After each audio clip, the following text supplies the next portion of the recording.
This everybody's changing, but you've got this thing in your back. You don't know what's going on. You're going out in the woods. You're infecting these people. I know. Do you know what's going on? I sometimes wonder, if I'm honest. Irisa surprised me a lot this season. Just kind of the twists and turns that it took, and things changed slightly. Even I thought it might go in one direction, and it went in another. And that's what I love about it. It's what I love about playing her. It kind of kept me on my toes, kept me wondering what was going on myself. And I think by the end of it, it doesn't quite go in the direction people imagine. Yeah. Cool. What do you like most about working on the show? Playing an alien is not something you get to do every day, I have to say. And as much as it can be a pain in the bum, sitting there sometimes for 2.5 hours, the transformation's incredible, and I've never seen myself just look so different and act differently. I can't help it, but be very different once that costume goes on and the prosthetic, and she moves differently, and it kind of all just came about bit by bit, and it's always nice as an actress to play something so challenging and different. And speaking of that, what was it like the first time you put it on?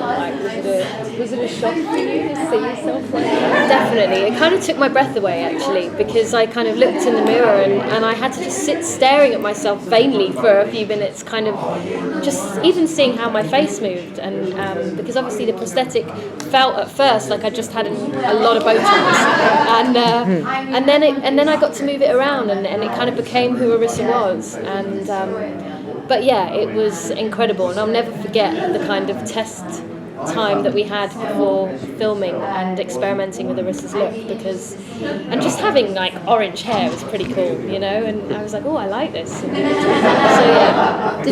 So much of what you do with Irisa is visceral, it's just reactions, and she's so often in the background, and it's fabulous because you know what she's thinking, and your body language is great. Is that easier in the second season now, or did you have to check yourself in a mirror, or? At first it really, I hate to say it, I wish I could say it was really challenging, but it really came about with her and became easier. It just felt very much a part of who she was. When we discovered we had a lot of rehearsal time, which was nice before we shot season 1, and really got to know who these characters were and their background, and Irisa was isolated. She's grown up with a human, and she's really had to learn to fend for herself. And I liked that aspect. I liked the fact that she was kind of very self-reliant, and she didn't necessarily have to talk for you to understand what was going on, and she might just give a look and you know straight away what she's saying. And I really like to experiment with that, and yeah, definitely season 2 kind of that grew, especially the stuff with Tommy and Berlin and all that stuff. It's really interesting playing with all of that. I love the scene where Berlin apologizes to you for Tommy, and you're just like, she doesn't understand. Yeah. So do you think that, because that's almost kind of an alien kind of a reaction, but do you think that's because Nolan is sort of broken and he's the one that's raised her? Because there's that great scene where you burst in on him and Julie in bed too, right? Yeah, that's really interesting actually, because I definitely agree. I think it's not just about her being an alien, it's about how she's been brought up by Nolan, and he's not ever been the guy to sit down and talk about his feelings or how she should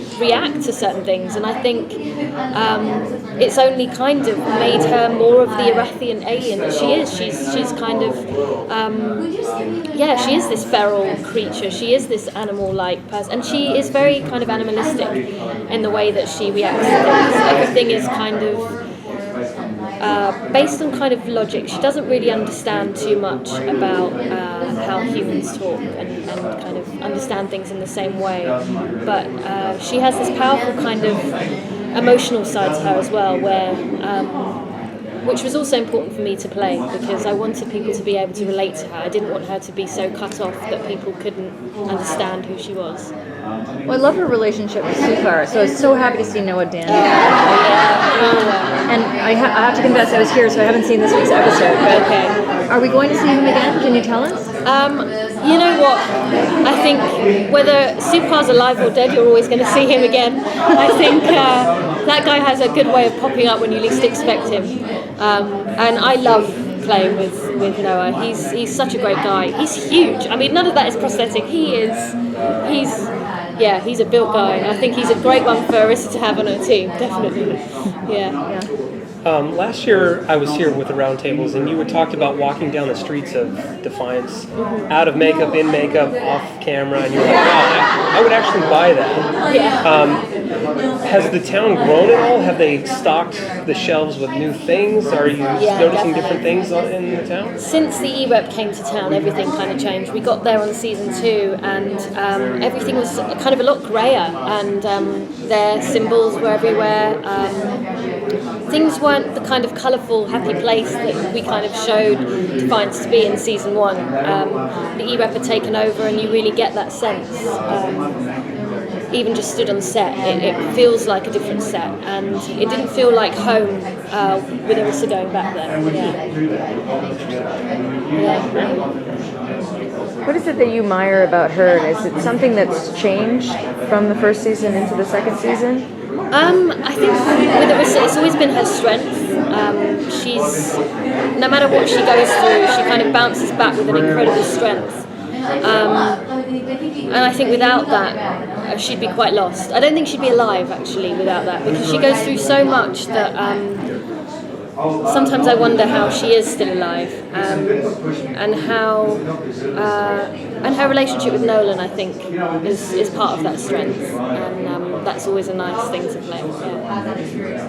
Are there any relationships that she has that you'd like to see further developed in particular? I think with Tommy, I think whether they're together or not, I want them to be happy.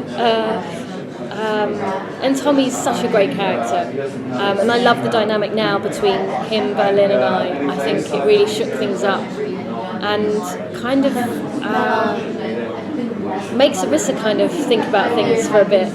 He's not just hers, actually, and she has to deal with that side of things. It's interesting seeing Irisa having to deal with relationship stuff, because that's so far away from who she is, and she's now going to have to deal with it. Yeah.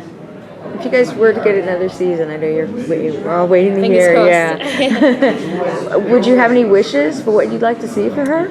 Irisa's been on quite a journey, and I'd like to see her beyond that journey, the girl that existed before all of this, and also just the relationship grow between her and Nolan, and what actually will go on there.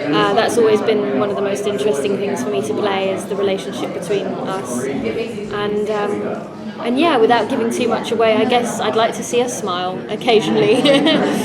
So we'll see. I doubt that will happen very often, but yeah. And sing in the car more. Yeah, more Johnny Cash, I say.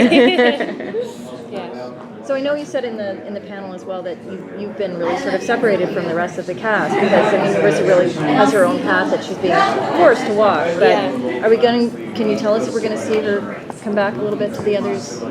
Yeah, she's very isolated for a long time, but I think as we would expect, she can't be isolated without causing a lot of trouble, and kind of the waves sort of get to everybody else and sort of begin to bring more people into her life.